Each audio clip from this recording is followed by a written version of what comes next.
Halo teman-teman semua, pada video pembelajaran kali ini saya akan menjelaskan mengenai pameran program pembelajaran yang sudah dilaksanakan, dievaluasi dan direfleksikan pada saat melakukan PPL 1 di SMA Negeri 10 Kupang.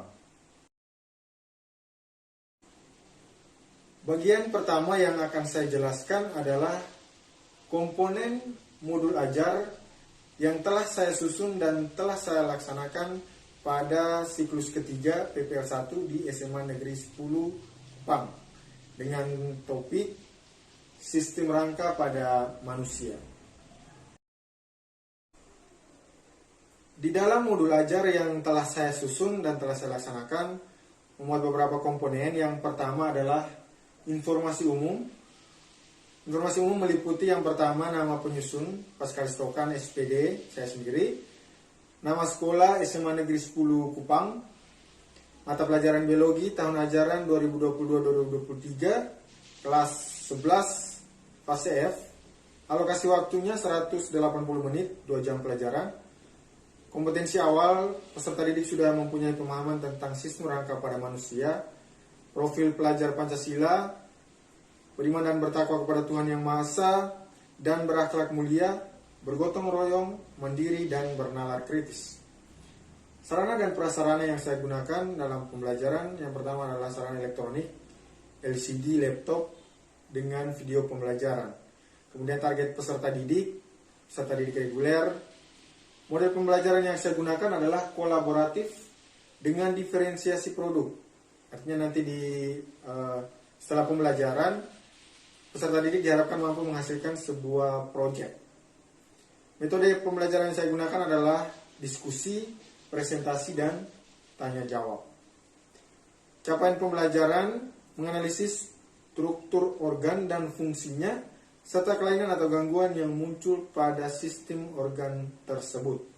Nah, dari capaian pembelajaran, saya membuat 2 tujuan pembelajaran, yakni yang pertama, mendeskripsikan komponen penyusun sistem rangka pada manusia dan mengidentifikasi gangguan pada komponen penyusun rangka pada manusia. Pemahaman bermakna, tulang merupakan komponen utama penyusun rangka manusia. Sedangkan pertanyaan pemantik yang saya gunakan adalah, mengapa manusia berdiri tegak dan melakukan aktivitas sehari-hari? Nah, sekarang kita masuk pada komponen modul ajar yang berikut adalah kegiatan pembelajaran. Nah, kegiatan pembelajaran ini meliputi 3 kegiatan, yaitu yang pertama pendahuluan, inti, dengan kegiatan penutup. Nah, pada kegiatan pendahuluan, yang pertama adalah mengucapkan salam dan menyapa peserta didik, melakukan ice breaking singkat, dan memberikan pertanyaan pemantik yang sudah saya tentukan di awal. Kemudian memulai proses pembelajaran dengan berdoa. Artinya penerapan profil pelajar Pancasila, yakni beriman dan bertakwa kepada Tuhan Yang Maha Esa. Kemudian melakukan presensi, mengecek kehadiran peserta didik. Kemudian melakukan atau menanyakan pertanyaan apersepsi. Nah, pertanyaan apersepsi yang saya gunakan adalah coba sebutkan tulang-tulang yang Anda ketahui, terserah mau tulang apa saja.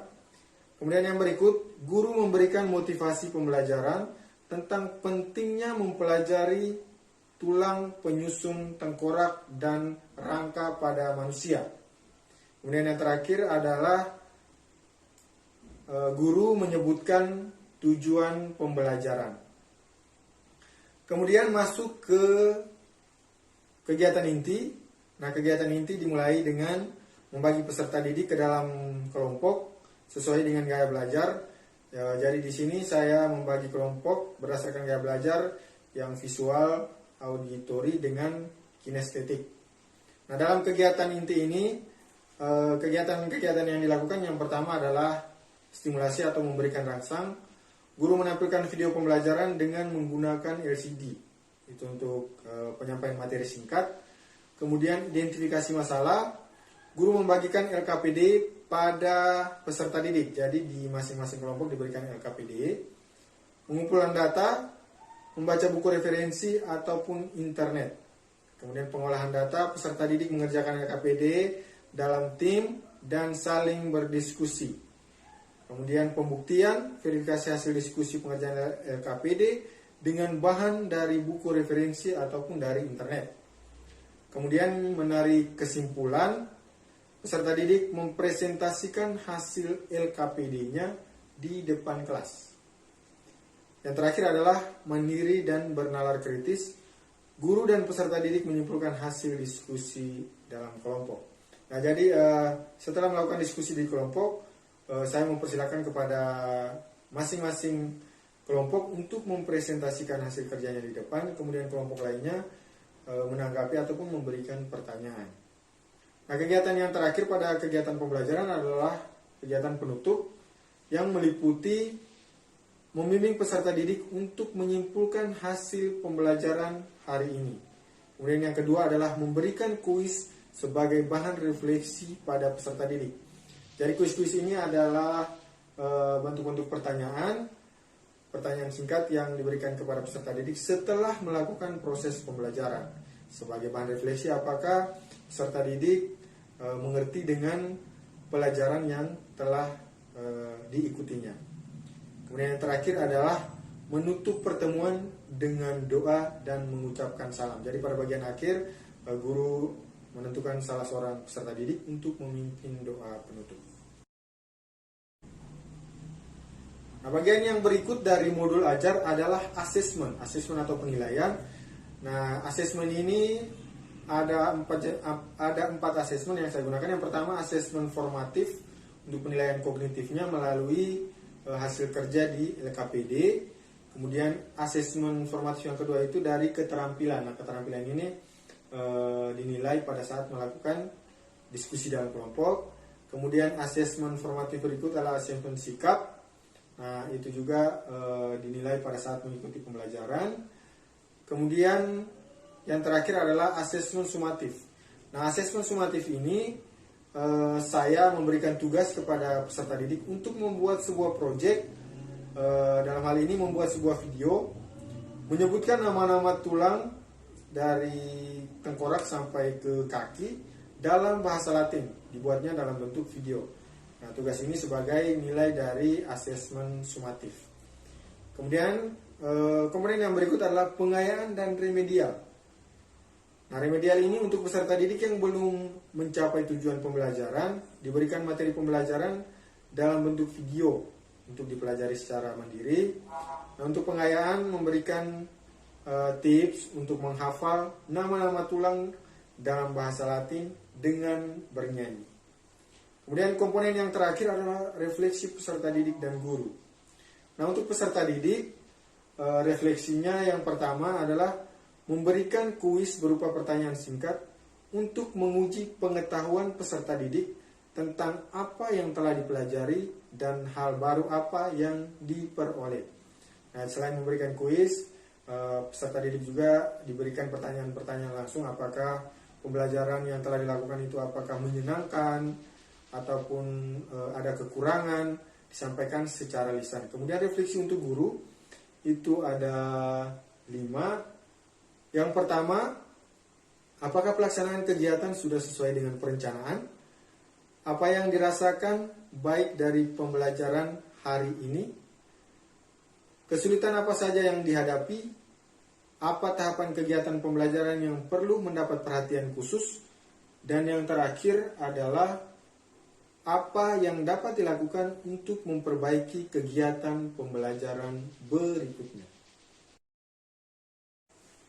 Untuk materi pembelajaran, yang pertama saya menggunakan buku pelajaran, kemudian yang kedua adalah video pembelajaran untuk kelompok visual, yang ketiga video pembelajaran untuk kelompok kinestetik. Ini video yang saya tunjukkan adalah video berisi nyanyi dan video menunjukkan letak tulang sambil menunjukkan sambil bernyanyi. Kemudian yang keempat adalah video pembelajaran untuk kelompok auditori. Kemudian glosariumnya, aksial adalah organ rangka tubuh manusia pada bagian tengah atau sumbu tubuh, kemudian apendikular dan sutura. Kemudian daftar pustakanya saya menggunakan 2 buku dan satunya saya melihat referensi pada internet. Nah, ini adalah tampilan LKPD-nya, teman-teman bisa perhatikan. Saya menggunakan 3 nomor soal dalam LKPD. Yang pertama menggunakan gambar, kemudian yang kedua peserta didik memilahkan gambar ke dalam tabel, kemudian nomor 2 menunjukkan bagian-bagiannya dengan menggunakan gambar juga dari tengkorak sampai ke kaki dan tangan anggota gerak. Kemudian yang ketiga adalah sebutkan gangguan yang terjadi. Nah, untuk asesmennya yang pertama formatif menggunakan LKPD, jawaban LKPD seperti yang teman-teman lihat pada slide. Nah, untuk penilaian berdasarkan skornya sudah saya tampilkan. Kemudian untuk penilaian keterampilan, penilaian keterampilan ini indikator-indikatornya seperti yang telah saya tampilkan. Ada 4 indikator dengan kriteria pengskoran sudah saya tampilkan. Nanti teman-teman bisa melihatnya kembali. Kemudian penilaian sikap juga dilakukan pada saat pembelajaran. Ini juga mencakup beberapa indikator, ada 4 seperti yang tertera di layar. Dengan kriteria pengskoran juga sudah saya tampilkan. Nah, pada bagian yang terakhir saya akan menjelaskan tentang hasil refleksi dan rencana tindak lanjut yang akan saya laksanakan pada PPL kedua nanti. Yang pertama, apakah pembelajaran yang saya lakukan sudah sesuai dengan apa yang telah saya rencanakan? Nah, berdasarkan hasil refleksi secara keseluruhan prosesnya berjalan sudah dengan baik. Rencana tindak lanjutnya adalah lebih memperhatikan alokasi waktu dalam melaksanakan pembelajaran. Kemudian yang kedua, bagian rencana pembelajaran manakah yang paling sulit untuk dilakukan? Berdasarkan hasil refleksi, saya masih kesulitan dalam melaksanakan pembelajaran dengan karakteristik peserta didik dari gaya belajar. Rencana tindak lanjutnya mengklasifikasi karakteristik peserta didik secara pasti berdasarkan gaya belajar sehingga pada saat pembelajaran saya bisa langsung menentukan kelompok diskusi yang sesuai. Yang ketiga adalah berapa persen peserta didik yang berhasil mencapai tujuan pembelajaran. Nah, berdasarkan hasil refleksi sekitar 90% yang berhasil mencapai tujuan, sedangkan 10%-nya tidak dengan yang ditunjukkan dengan antusias dalam jawab pertanyaan yang kurang. Jadi rencana aksi nyata yang akan saya lakukan adalah memberikan kesempatan memberikan kesempatan ataupun menunjuk langsung peserta didik yang kurang aktif dalam pembelajaran sehingga dapat memberikan kejelasan pada saat mempresentasikan. Kemudian yang keempat, apa kesulitan peserta didik yang belum mencapai tujuan pembelajaran? Nah, hasil refleksinya, peserta didik kesulitan dalam mencari nama Latin yang diinstruksikan dalam LKPD. Rencana aksi nyata adalah membolehkan peserta didik menggunakan smartphone untuk mencari materi tentang pembelajaran yang berlangsung, terlebih untuk nama-nama dalam bahasa Latin. Kemudian yang kelima, yang terakhir adalah apa yang saya lakukan untuk membantu mereka. Ini memberikan penguatan materi kepada peserta didik yang berhubungan dengan soal yang dikerjakan pada LKPD. Rencana tindak lanjut yang akan saya lakukan adalah berusaha menyiapkan materi yang bisa ditampilkan secara umum di depan kelas menggunakan proyektor sehingga semua peserta didik dapat langsung melihat apa yang ditampilkan dari materi yang disampaikan, baik dalam bentuk video ataupun gambar-gambar ilustrasi. Jadi teman-teman, untuk penjelasan komponen perangkat pembelajaran yang sudah saya rancang dan sudah saya laksanakan, sekian. Yang berikut saya akan menampilkan beberapa potongan video dari pembelajaran yang telah saya lakukan di siklus 3 PPR1 di SMA Negeri 10 Kupang. Nah, video ini menunjukkan tentang penyampaian tujuan pembelajaran, penyampaian materi secara singkat, diskusi dan mempresentasikan hasil diskusi di depan kelas, serta penguatan materi dan peragaan untuk tugas proyek yang telah saya rencanakan. Nah, ini adalah video-video singkatnya, silakan teman-teman bisa menyaksikannya sendiri. Yang pertama mengidentifikasi komponen penyusun sistem rangka yaitu tulang, dan kita sudah belajar tulang. Kemudian yang kedua adalah mengidentifikasi gangguan, dan kita sudah belajar juga tentang gangguan-gangguan. Ternyata di tengkorak ini terdapat beberapa tulang yang sangat menyatu.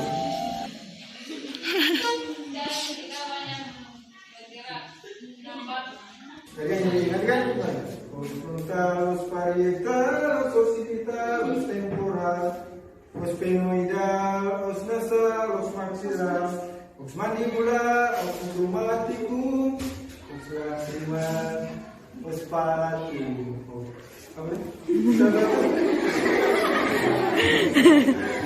Maleus ingusta presa. Artinya ada pertanyaan?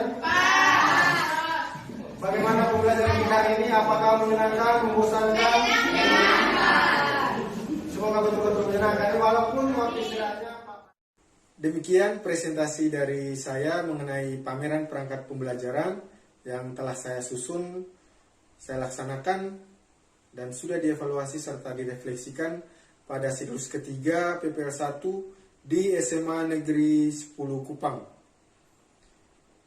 Apabila ada kekurangan dalam pemaparan materi saya, mohon saran dan kritik yang membangun. Dan semoga apa yang telah saya sampaikan dapat bermanfaat bagi teman-teman sekalian. Dan sampai berjumpa pada video pembelajaran berikutnya. Sekian dan terima kasih.